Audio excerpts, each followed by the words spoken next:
আপনারা কি সন্তুষ্ট নন? এই জন্য বলি আলহামদুলিল্লাহ। আপনারা আপনাদের জীবনটা যেমন কষ্টের, এর থেকে কত কষ্ট, কত অধিক কষ্ট করেছেন সাহাবায়ে কেরাম রিদওয়ানুল্লাহি তাআলা আলাইহিম আজমাইন ইসলামের জন্য, দ্বীনের জন্য। হযরত খুবাইব রাদিয়াল্লাহু তাআলা আনহু বদর যুদ্ধে মুসলমানরা বিজয় লাভ করলেন আল্লাহর মেহেরবানিতে। মক্কার কাফের এবং মুশরিকেরা চরম ভাবে পরাজিত হয়েছিল বদরের মাঠে। বদরের যুদ্ধের পরাজয়ের প্রতিশোধ নেওয়ার জন্য মক্কার কাফের এবং মুশরিক যারা জীবন নিয়ে কোনো মতে মক্কায় ফিরে আসতে পেরেছিল, তারা পাগল প্রায় হয়ে গিয়েছিল কিভাবে বদর যুদ্ধের প্রতিশোধ নেওয়া যায়।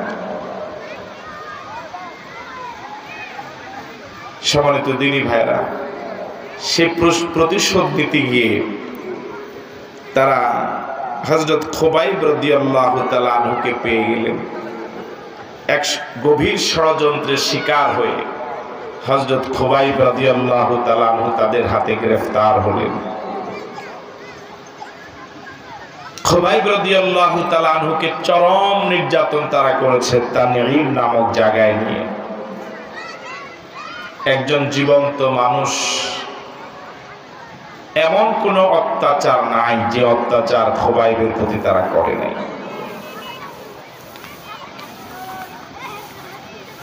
এটা জীবন্ত পশু, গরু, ছাগল অথবা অন্য কোনো প্রাণী, এটাকে জীবন্ত অবস্থা কি আপনারা হাত পাও কেটে দিলে একটু কি কষ্ট লাগবে না আপনাদের? আমার কথা কি বুঝতেছেন আপনারা? একটা জীবন্ত প্রাণী গরু, ওকে জবে করলেন না, এই জীবিত অবস্থায় ওরা পাও কেটে দিলেন, ওর লেজ কেটে দিলেন, এটাতে ওর কষ্ট বেশি হবে না? এই দৃশ্যটা কি বেশি ভয়ানক নয়? হযরত খুবাইব রাদিয়াল্লাহু তাআলা আনহুকে মক্কার কাফের এবং মুশরিকেরা এমন জুলুম নির্যাতন করেছিল, একটা প্রাণীর প্রতি, পশুর প্রতি মানুষের কোন আচরণ করে না, যে আচরণটা করেছিল হযরত খুবাইবের প্রতি। চরম নির্যাতন করেছিল খুবাইবের দেহের উপরে। একটা সময় হযরত খুবাইব রাদিয়াল্লাহু তাআলা আনহু যখন নিশ্চিত হয়ে গেলেন ওরা আর আমাকে বাঁচতে দিবে না, যখন নিশ্চিত হয়ে গেলেন, খুবাইব রাদিয়াল্লাহু তাআলা আনহু তাদের কাছে জীবনের শেষ প্রান্তে একটা আরজ পেশ করলেন। বললেন, তোমরা যদি, তোমাদের যদি মন চায় আমাকে তো মেরেই ফেলবেন, দুনিয়া থেকে বিদায় করেই যেহেতু দিবেন, তোমাদের কাছে একটা দরখাস্ত পেশ করি। জীবনের শেষ প্রান্তে এসে আমি আমার মালিককে দুটা সিজদা দিতে চাই, তোমাদের যদি মন চায় আমাকে 2 রাকাত নামাজের অনুমতি দাও। ওরা হযরত খুবাইবকে অনুমতি দিলেন।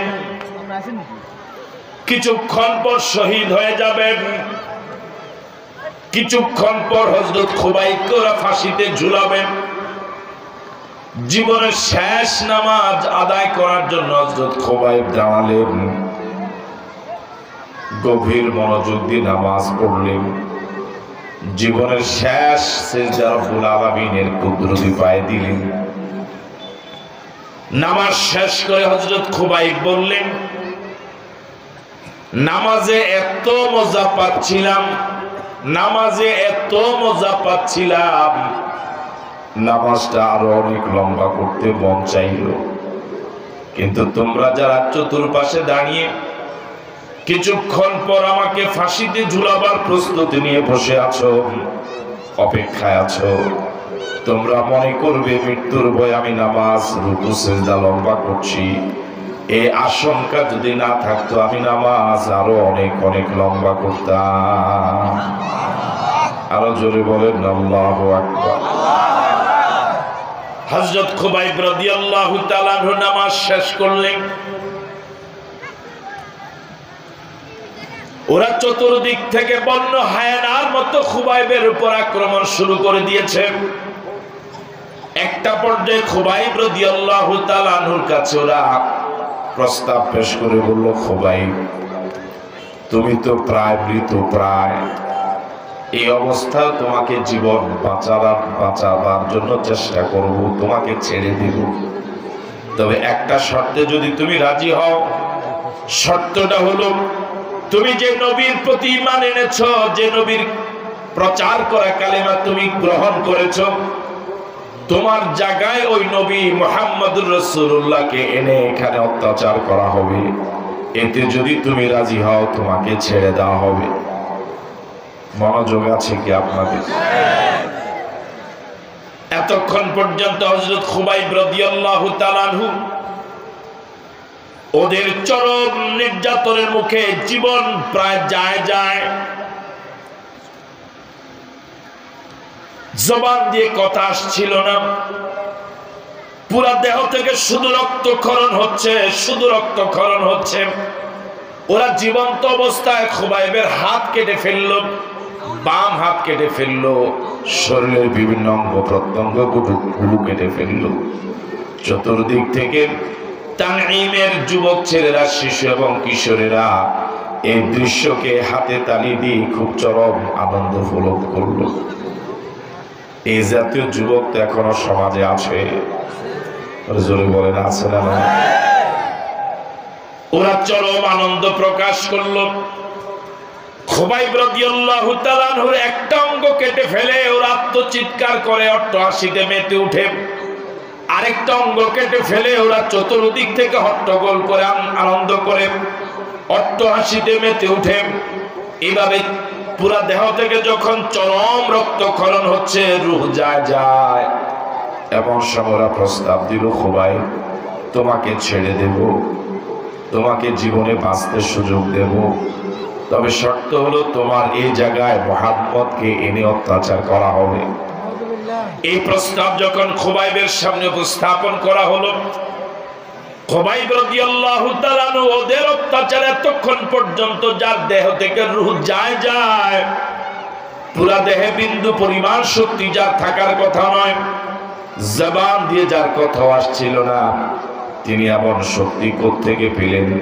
তিনি চিৎকার দিয়ে বলে উঠলেন, ও আল্লাহর দুশমনেরা, আমার এই জায়গায় আমাকে ছেড়ে দিয়ে আমার জায়গায় মুহাম্মদকে এনে অত্যাচার করা তো দূরের কথা, আমার নবী মুহাম্মদুর রাসূলুল্লাহ সাল্লাল্লাহু আলাইহি ওয়াসাল্লামকে তোদের অপবিত্র হাত দিয়ে একটা ফুলের আঘাত যদি করো, আমি দেহে জীবন থাকতে তা বরদাস্ত করব না। জোরে বলেন আল্লাহু আকবার, আরো জোরে বলেন আল্লাহু আকবার। আমার ভাইয়েরা, আগুনে ঘি ঢেলে দিলে যেভাবে আগুন আরো বহু গুণে বেড়ে উঠে, জ্বলে উঠে, এই কথা খুবাইব রাদিয়াল্লাহু তাআলা আনহুর জবান থেকে শোনার পর ওরা, আমার ভাইয়েরা, প্রতিহিংসা পরায়ণ হয়ে উঠলো আরো অনেক গুণ বেশি। ওরা প্রতিশোধী স্পৃহায় মেতে উঠলো, বন্য হায়নার মতো হযরত খুবাইবের উপর ঝাঁপিয়ে পড়লো। হযরত খুবাইব রাদিয়াল্লাহু তাআলা আনহুকে ফাঁসিতে ঝুলিয়ে নির্মমভাবে তারা শহীদ করে দিল। ইন্না লিল্লাহি ওয়া ইন্না ইলাইহি রাজিউন। খুবাইব রাদিয়াল্লাহু তাআলা আনহুর শাহাদাতের দৃশ্য, তানঈমের যে জায়গায় খুবাইবকে ফাঁসি দেওয়া হয়েছিল, চতুর্দিক থেকে অসংখ্য মানুষ এই দৃশ্য দেখেছিল। অসংখ্য যুবক এই হত্যাকাণ্ডে ফাঁসিতে আত্মচিৎকার করে অট্টহাসিতে মেতে উঠেছিল। কিন্তু কিছু বান্দা এরকম ছিল যারা এটা মনে প্রাণে মেনে নিতে পারে নাই। আমার ভাইরা, বর্তমান পৃথিবীতে আলেম ওলামাদের উপর অত্যাচার কিছু মানুষ আনন্দিত হলেও সিংহভাগ ওলামায়ে কেরামের উপর অত্যাচারের বেলায় ইমানদার অধিকাংশ ক্ষেত্রে খুশি হতে পারে নাই। আরো আসতে বলেন, মায়ের আসতে পারে, কথা বলে ঠিক নয় কি? একজন যুবক পাহাড়ের উপর থেকে হযরত খুবাইবের ফাঁসির দৃশ্য দেখছিলেন। তার নাম সাঈদ। নাম কি? আরো জোরে বলেন। রাগে ক্ষোভে ফেটে পড়লেন। চিন্তা করলেন মানুষ কি এত বদ হতে পারে, মানুষ কি এত বাজে হতে পারে, মানুষ কি এত খারাপ হতে পারে, এত নির্মম হতে পারে। একটা বন্য পশুকে তো মানুষ এত নির্মম ভাবে হত্যা করতে পারে না। খুবাইব রাদিয়াল্লাহু তাআলা আনহুকে তারা যেভাবে নির্মম ভাবে হত্যা করেছে, রাগে খুবই ফেটে পড়ছে। পাহাড়ের উপর থেকে খুবাইবের অত্যাচারের দৃশ্য দেখে নিজে নিজে সিদ্ধান্ত নিয়েছে, খুবাইব যে কালেমা পড়ে, যে কালেমা পড়ার অপরাধে খুবাইবের উপরে জাতীয় নির্যাতন হয়েছে, আমি সাঈদও সে কালেমা পড়বো। জোরে বলেন আল্লাহু আকবার। এক শহীদের রক্তে হাজার শহীদ জন্ম নেয়।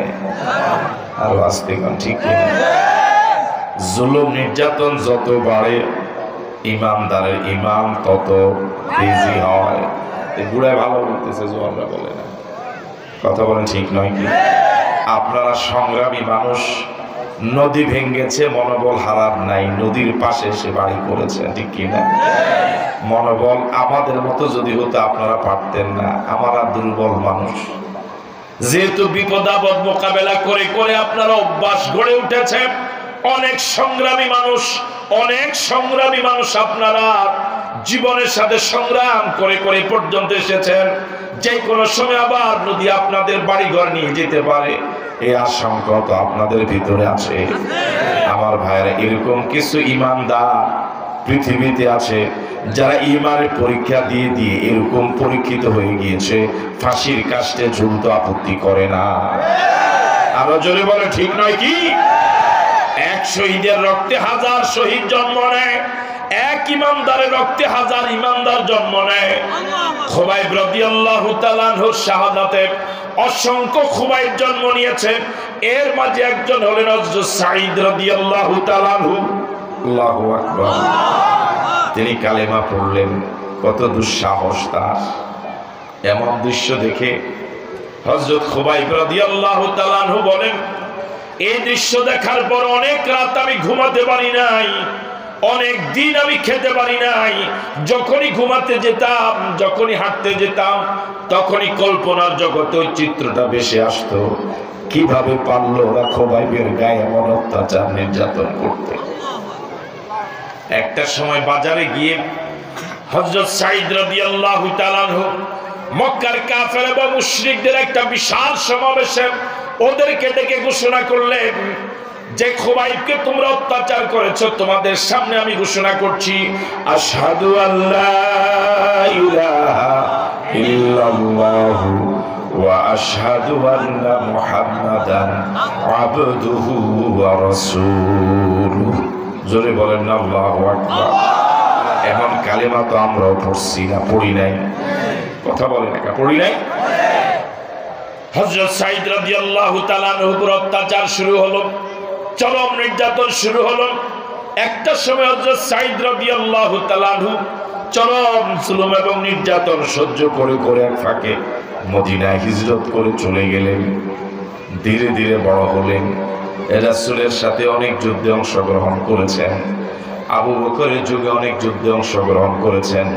হযরত ওমর রাদিয়াল্লাহু তাআলা আনহু এই সাঈদ খুবাইব রাদিয়াল্লাহু তাআলা আনহুর রক্তে শাহাদাতের ফোঁটা জমিনে পড়ার কারণে যে সাঈদ কালেমা পড়ে ইমানদার হলেন, ওই সাঈদ রাদিয়াল্লাহু তাআলা আনহুকে হযরত ওমর ফারুক রাদিয়াল্লাহু তাআলা আনহু তার খেলাফত কালে হিমস নামক একটা প্রদেশের গভর্নর বানালেন।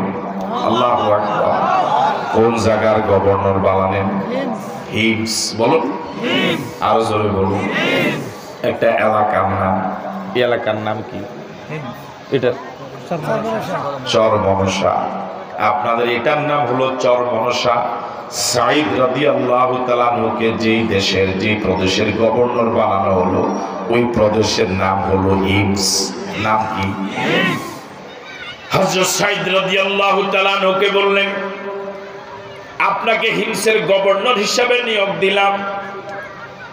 সাঈদ রাদিয়াল্লাহু তাআলা আনহু দায়িত্ব পালনের জন্য রাজি হলেন, রওনা হলেন। হযরত ওমর ফারুক রাদিয়াল্লাহু তাআলা আনহু বললেন, এতদিন পর্যন্ত রাষ্ট্রের একজন নাগরিক হিসেবে রাষ্ট্রের পক্ষ থেকে আপনার জন্য যে ভাতা নির্ধারণ ছিল, এখন থেকে ওই ভাতার সাথে রাষ্ট্রের গভর্নর হিসেবে আপনার জন্য আরেকটা ভাতা যোগ হবে। হযরত সাঈদ রাদিয়াল্লাহু তাআলা বললেন, ইয়া খলিফাতুল মুসলিমিন, ইয়া খলিফাতুল মুসলিমিন, আমি আপনার কাছে ক্ষমা চাই। এতদিন পর্যন্ত রাষ্ট্রের একজন নাগরিক হিসেবে আমি যে ভাতাটা পেতাম, আপনি রাষ্ট্রের পক্ষ থেকে যে ভাতাটা দিতেন, আমার অনুরোধ থাকবে ওই ভাতাটাই শুধু আমাকে দিবেন। রাষ্ট্রের গভর্নর হিসেবে কোনো ভাতা আমি নিতে চাই না। আমার ভাইরা, কি সোনালী সমাজ ছিল ইসলামের, কি সোনালী মানুষ ছিল ইসলামের। ইসলামের সোনালী যুগে এমন আল্লাহর অসংখ্য বান্দা, হাজার হাজার বান্দা ছিল যাদের চরিত্র ফেরেশতা থেকে বেশি ভালো ছিল। আল্লাহু আকবার। ফেরেশতার চরিত্র থেকেও এই আল্লাহর বান্দাদের ফেরেশতার চরিত্র ছিল, বলুন আল্লাহু আকবার। আর এখন কোনো ক্ষমতা নাই, এরকম অনেক মানুষের বিছনার চাদর আলগি দিলেই কোটি কোটি টাকা পাওয়া যায়। আর আসতে বলে ঠিক এই অবস্থা অবশ্য বাংলাদেশে না, অন্য দেশে, আমাদের দেশেও আছে। চলে গেলেন হিমসে, রাষ্ট্রীয় দায়িত্ব পালন করা শুরু করলেন। ওই সময় তার ফোনের যুগ ছিল না। অনেক দিন পরে হিমসের কিছু প্রতিনিধি দল মদিনা আসলেন। আপনাদের এলাকার লোকেরা তো শিক্ষা সফর এদিক সেদিক যান না। হিমসের কিছু লোক মদিনে আসলেন, হযরত ওমরের সাথে সাক্ষাৎ করলেন। হযরত ওমর ফারুক রাদিয়াল্লাহু তাআলা ওই প্রতিনিধি দলের কাছে হিমসের গভর্নর এবং এলাকার জনগণের বিষয়ে জানতে চাইলেন। প্রতিনিধি দলের লোকেরা হিমসের অবস্থা অবজার্ভ করে যা বুঝেছেন হযরত ওমরের কাছে পেশ করলেন। এবার হযরত ওমর ফারুক রাদিয়াল্লাহু তাআলা ওই প্রতিনিধি দলের কাছে একটা লিস্ট কামনা করলেন। বললেন, তোমরা যাওয়ার আগে, বিদায়ের আগে, তোমাদের হিমস নামক প্রদেশের যে লোকেরা সবচেয়ে বেশি গরিব, অসহায়, একেবারে অসহায়, এরকম কিছু লোকের লিস্ট আমার কাছে দিয়ে যেও। রাষ্ট্রের পক্ষ থেকে কিছু সহযোগিতা করা যায় কিনা আমি দেখব। মনোযোগ আছে আপনাদের? প্রতিনিধি দলের লোকেরা একটা লিস্ট দাঁড় করালেন। এই লিস্টের ভিতরে প্রথম যে নামটা, সেই নামটা হলো হযরত সাঈদ রাদিয়াল্লাহু তাআলা আনহুর নাম। আল্লাহু আকবার। সর্বপ্রথম হযরত সাঈদ ইবনে আমির রাদিয়াল্লাহু তাআলা আনহুর নাম লিখে অনেক লম্বা একটা লিস্ট ওমর হাতে ধরায় দিলেন। হযরত ওমর ফারুক রাদিয়াল্লাহু তাআলা আনহু লিস্ট হাতে নিলেন, পড়লেন। প্রথম নামটা পড়ে জিজ্ঞেস করলেন, এই সাঈদ কে? প্রতিনিধি দলের লোকেরা বললেন, ইয়া খলিফাতুল মুসলিমিন, তিনি আর কেউ নন, তিনি হলেন আপনার নিয়োগ করা সাঈদ ইবনে আমির আল জুহানি, যিনি আমাদের গভর্নর। আল্লাহু আকবার। হযরত ওমর তবাক, হযরত ওমর অবাক হলেন, তোমাদের গভর্নর এত দুরবস্থা, সবচেয়ে গরিব কিছু লোকের নাম লিখতে বললাম, ওই লিস্টে তোমাদের গভর্নরের নাম এলো, তাও আবার সবার আগে। সবার শেষে যদি আসতো তাও তো একটা কথা ছিল। লিস্টের নাম এলো সবার আগে, তিনি হলেন হযরত ওমর ফারুকের নিয়োগ করা হিমসের গভর্নর। আল্লাহু আকবার। এখন তো এলাকার মেম্বারদেরও অবস্থা একেবারে, কথা কয় না।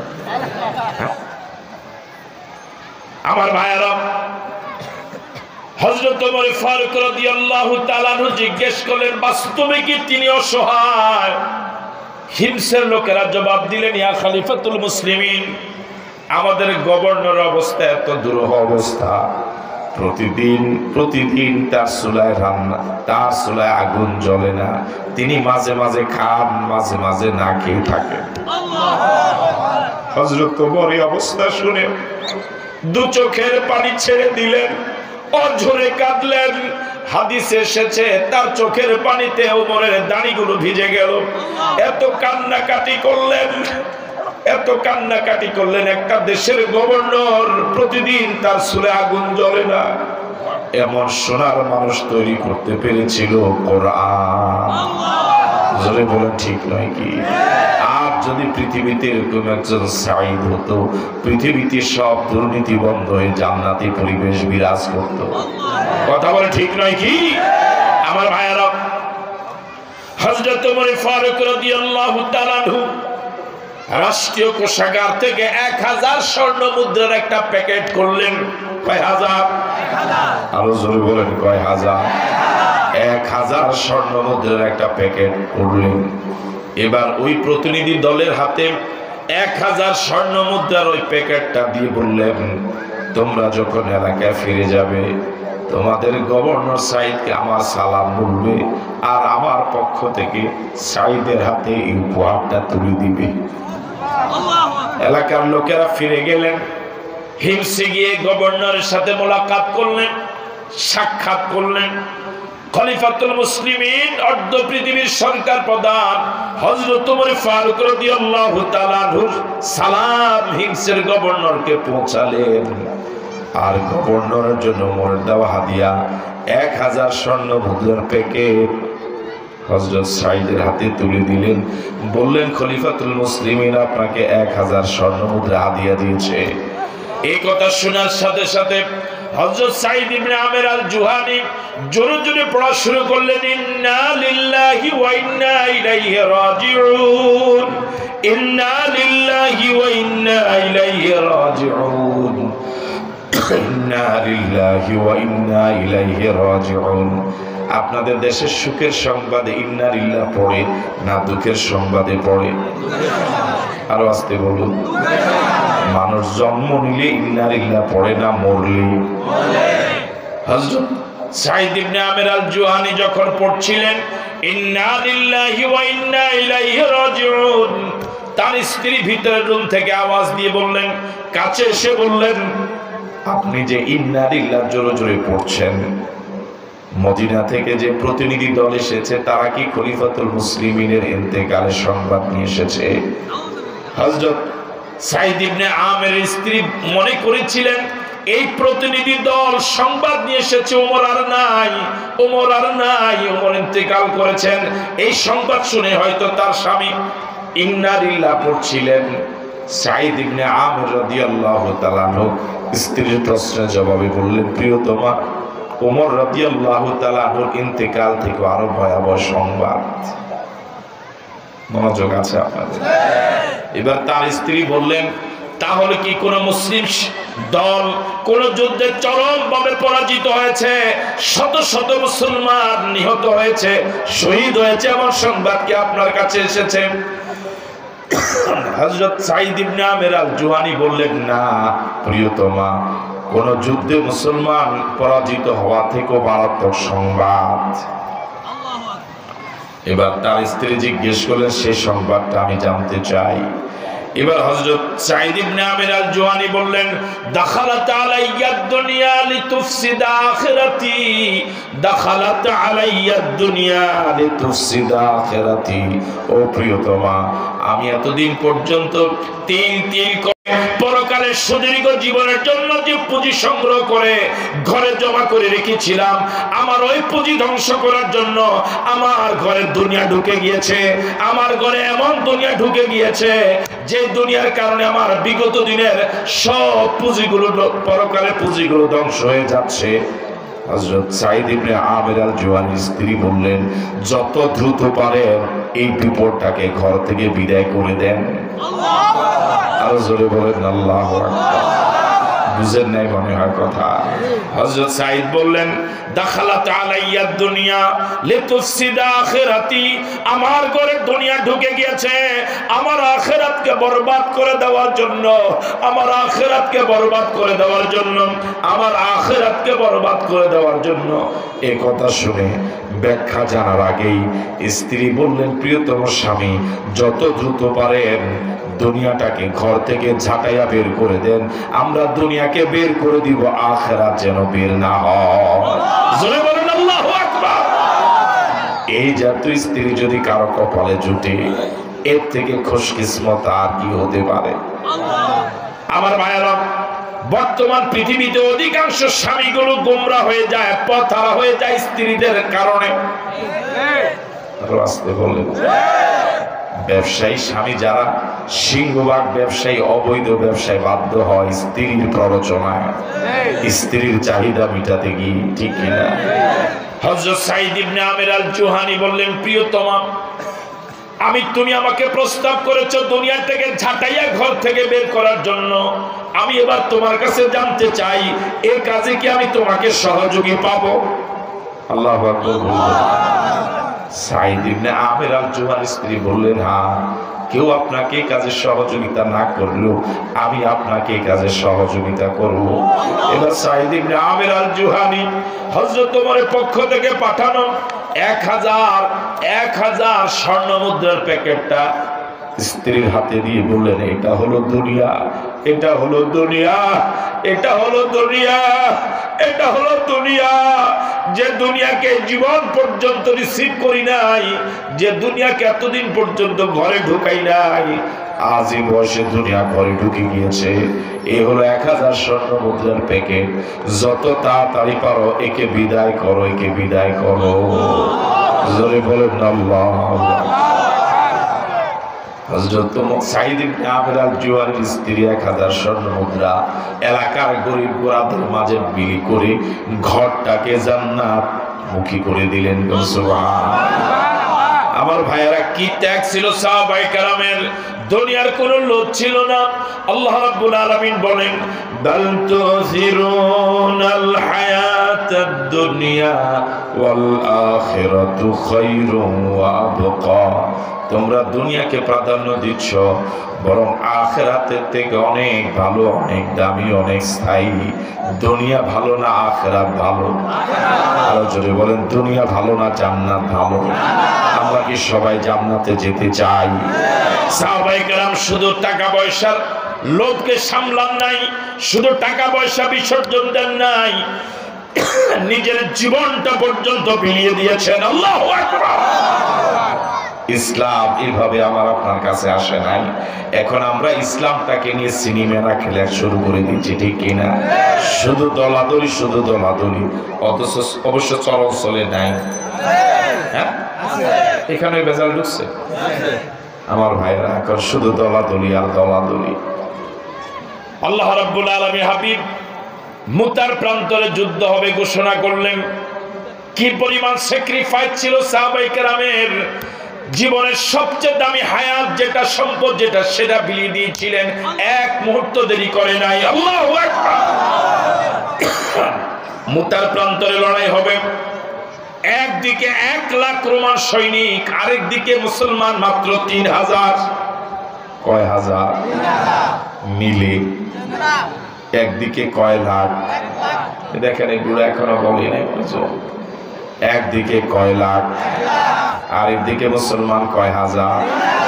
আমাদের দেশে কাছাকাছি সংখ্যা বুঝাতে বলে 19-20, আর একটু বেশি ব্যবধান হলে বলে 17-14। 1 লাখ আর 3000, এটা কি 19-20, 17-14 না আরো ব্যবধান? একদিকে 1 লাখ রোমান সৈনিক, আরেকদিকে মাত্র 3000। এই যুদ্ধে আল্লাহর নবী নিজে যাবেন না, সাহাবায়ে কেরামকে রিক্রুট করে জমায়েত করে আল্লাহর নবী যুদ্ধের দিক নির্দেশনা দিলেন। এবার সেনাপতির নাম ঘোষণা করবেন। রাসূল বললেন, এই যুদ্ধে প্রথম সেনাপতির দায়িত্ব পালন করবে আমার পালক ছেলে যায়েদ। দ্বিতীয়ত সেনাপতির দায়িত্ব পালন করবে আমার চাচাতো ভাই জাফর ইবনে আবি তালেব। 3 নম্বর সেনাপতির দায়িত্ব পালন করবে আব্দুল্লাহ ইবনে রাওয়াহা। আপনাদের কাছে প্রশ্ন, একটা যুদ্ধের সেনাপতি কয়জন লাগে? ও বলে না, কয়জন? রাসূল ঘোষণা করলেন কয়জনে? রাসূল 3 জনের নাম ঘোষণা করে ক্ষান্ত হন নাই। আল্লাহ নবী বললেন, ও আমার সাথীরা, আমি 3 জনের নাম ঘোষণা করেছি, 4র্থ জন তোমরা নিজেরা নিয়োগ করে নিবা। তার মানে হলো 3 জনের কারো বুঝার বাকি নাই। আল্লাহ নবী যেহেতু বলেছেন 3 জনের নাম আমি ঘোষণা করেছি, তো 4র্থ জন তোমরা নিজেরা নির্বাচন করবা। এই 3 জনের বুঝার বাকি নাই। এই 3 জনের একজনও মুতার প্রান্তর থেকে জীবিত ফিরবে না। আর আসতে বলেন আল্লাহু আকবার। আজকের মাহফিলের সিংহভাগী বয়স্ক মানুষ, এই জন্য আওয়াজ এমন। যুবকের আওয়াজ দিয়ে বলো তো আল্লাহু আকবার। এবার যুবক বুড়া সবাই বলেন আল্লাহু আকবার। আল্লাহ পাকের হাবিব মুহাম্মদ আরবি তিনজনের নাম ঘোষণা করে বললেন, যাও বাড়ি ফিরে যাও, আপনজনদের কাছ থেকে বিদায় নিয়ে আস। হযরত যায়েদ রাদিয়াল্লাহু তাআলা আনহু বললেন, ইয়া রাসূলুল্লাহ, আপনি আমার পিতা, আপনি নাম ঘোষণা করেছেন। আমার মা আয়েশা সিদ্দিকা রাদিয়াল্লাহু তাআলা আনহা হুজরা থেকে শুনেছেন। আমি আর কার কাছ থেকে বিদায় নেব? এই পৃথিবীতে বিদায় নেওয়ার মতো তো আমার আর কেউ নেই, আমি রাজি। আল্লাহু আকবার বলবেন। হযরত জাফর ইবনে আবি তালেব চলে গেলেন বাড়িতে, গিয়ে দেখেন স্ত্রী আল্লাহর কালাম তেলাওয়াত করেন। বললেন, একটু কোরআন শরীফ তেলাওয়াত কিছু সময়ের জন্য বন্ধ রাখো। আল্লাহর নবী মুতার প্রান্তরে আমার নাম সেনাপতি হিসেবে ঘোষণা করেছেন। আমি তোমার কাছ থেকে বিদায় নিতে এসেছি, আমাকে তুমি ক্ষমা করে দিও। দাম্পত্য জীবনে হয়তোবা কোনো কষ্ট দিয়ে থাকতে পারি, মাফ করে দিও। আমাকে হাসি মুখে বিদায় করে দাও। স্ত্রী বললেন, আল্লাহ নবী আপনাকে সেনাপতি হিসাবে নিয়োগ দিয়েছেন, আমি নিষেধ করতে পারবো না, তবে আমি দোয়া করছি, আল্লাহ ও আমার আল্লাহ, মুতার প্রান্তর থেকে আমার প্রিয়তম স্বামীকে গাজী বানাইয়া জীবন্ত আমার ঘরে ফেরত দিও। হযরত জাফর ইবনে আবি তালেব তার হাতে যে তলোয়ার ছিল, তলোয়ারের উল্টা পিঠ দিয়ে স্ত্রীর মুনাজাতরত হাতের উপরে মৃদু আঘাত করে বললেন, হাত নামাও, উল্টা দোয়া করো না, তোমার এমন উল্টা দোয়া আমার আল্লাহ কবুল করবে না। ও প্রিয়তমা, তুমি কি জানো আল্লাহ নবী তিনজন সেনাপতির নাম ঘোষণা করেছেন, আমার নাম দ্বিতীয় নম্বরে, আমার আগেও একজন, আমার পরেও একজন। তুমি নিশ্চিত থাকো, ও প্রিয়তমা স্ত্রী, তুমি নিশ্চিত থাকো, মুতার প্রান্তর থেকে তোমার স্বামীর লাশ আসবে। হযরত জাফর ইবনে আবি তালেব রওনা হলেন। স্ত্রী কাটা কবুতরের মতো ছটফট করলেন। যাওয়ার সময় প্রিয়তমা স্ত্রীকে একটা ওসিয়ত করে বলে গেলেন, আমি চলে যাচ্ছি, আমি রেখে যাচ্ছি আমার ছেলে মেয়েগুলোকে, সন্তানগুলোকে তোমার কাছে আমানত। তোমার প্রতি একটা ওসিয়ত করি, আমি যে আল্লাহর জন্য জীবন দিতে যাচ্ছি, আমি যে আল্লাহর জন্য জীবন দিতে যাচ্ছি, আমার রেখে যাওয়া ছেলে মেয়েগুলোকে তুমি আমার আল্লাহর জন্য যেন তারা জীবন দিতে প্রস্তুতি নিতে পারে, এভাবে তুমি তৈরি করো। আল্লাহু আকবার। আমি যে আল্লাহর জন্য জীবন দিতে যাচ্ছি, আমার ছেলে মেয়েগুলোকে তুমি সে আল্লাহর পথে চালাইও। এমন বাবা পৃথিবীতে কয়জন আছে? এখন অনেক বাবা তো ছেলের হাতে টিভির রিমোট তুলে দেয়। এরকম বাবা সমাজে আছে না নাই? চলে যাচ্ছেন হযরত জাফর ইবনে আবি তালেব, স্ত্রী কাটা কবুতরের মতো ছটফট করলেন। পিছন দিক থেকে ছেলে মেয়েগুলোকে আব্বা আব্বা বলে কত যে রোনা জারি করলো। হযরত জাফর ইবনে আবি তালেব একবারের জন্য পিছনের দিকে ফিরে তাকায় নাই, কারা কান্দে। আজ ইসলামটা আমরা পেয়েছি খুব সহজ ভাবে, এখন পীরে পীরে দ্বন্দ্ব, দলে দলে দ্বন্দ্ব, এই মসজিদে ওই মসজিদে দ্বন্দ্ব, শুধু ভাগাভাগি, শুধু দলাদলি। কখনো কি ভেবে দেখেছি কত হাজার আল্লাহর বান্দার জীবন বিলিয়ে দেওয়া লেগেছে, কত আল্লাহর বান্দার জীবন এবং সম্পদের বিনিময়ে আজ আমরা ইসলাম পেয়েছি। তিনজনের মাঝে গেল কয়জন? আর আছে কয়জন? আরো জোরে বলেন কয়জন? হযরত আব্দুল্লাহ ইবনে রাওয়াহা বাড়ি গেলেন। যুবক মানুষ, ও যুবকেরা মনোযোগ দিয়ে শুনুন। জাফর ইবনে আব্দুল্লাহ ইবনে রাওয়াহা যুবক মানুষ বাড়ি গেলেন। এ রাত ছিল তার বাসর রাত, মাত্র বিয়ে করেছেন, এখনো বাসর হয় নাই। কি কঠিন রাত, কি কঠিন সময়। বাড়িতে গিয়ে উঠোনে দাঁড়িয়ে শুনলেন শব্দ নববিবাহিতা স্ত্রী আল্লাহর কালাম তেলাওয়াত করে। উঠানে দাঁড়িয়ে আওয়াজ দিয়ে বললেন, সালাম দিলেন, বলেন আমি তোমার স্বামী আব্দুল্লাহ ইবনে রাওয়াহা, কিছু সময়ের জন্য আল্লাহর কালাম তেলাওয়াত একটু বন্ধ করো। আল্লাহর নবী মুতার প্রান্তরে আমাকে সেনাপতি হিসেবে নিয়োগ দিয়েছেন। তুমি আমার সদ্য বিবাহিত স্ত্রী, এখনো বাসর হয়নি, তোমার কোনো হক আমি আদায় করতে পারি নাই। দাম্পত্য জীবনে তোমার কোনো হক আমি আদায় করতে পারি নাই। আমি তোমার কাছ থেকে ক্ষমা নিতে এসেছি, আমাকে মেহেরবানি করে তুমি ক্ষমা করে দিও। হাসরে ময়দানে মালিক আমার আল্লাহর কাছে আমার বিরুদ্ধে তুমি মামলা দিয়ে আমাকে আসামি করো না। প্রিয়তমা স্ত্রী চোখের পানি ছেড়ে দিয়ে বললেন, আল্লাহ নবী আপনাকে যুদ্ধের সেনাপতি নিয়োগ দিয়েছেন, এটা তো আমার কপালে কত খুশকিসমত, আমার স্বামী যুদ্ধের সেনাপতি। আল্লাহ, আমি আপনাকে বারণ তো করবই না, একটাবার একটু শুধু ঘরে আসেন, আমি আপনাকে একটু দেখে রাখতে চাই। হযরত আব্দুল্লাহ ইবনে রাওয়াহা বললেন, না, ঘরে যাব না, আমি তোমার ঘরে যাব না। স্ত্রী বললেন, একটাবার একটু ঘরে আসেন, আমি কথা দিচ্ছি প্রেম নিবেদন করব না। ঘরে আসলে আমি আবেগ তাড়িত হব না, আমি আবেগ তাড়িত হব না, প্রেম নিবেদন করব না। হযরত আব্দুল্লাহ ইবনে রাওয়াহা বললেন, না প্রিয়তমা স্ত্রী, আমি ঘরে যাব না।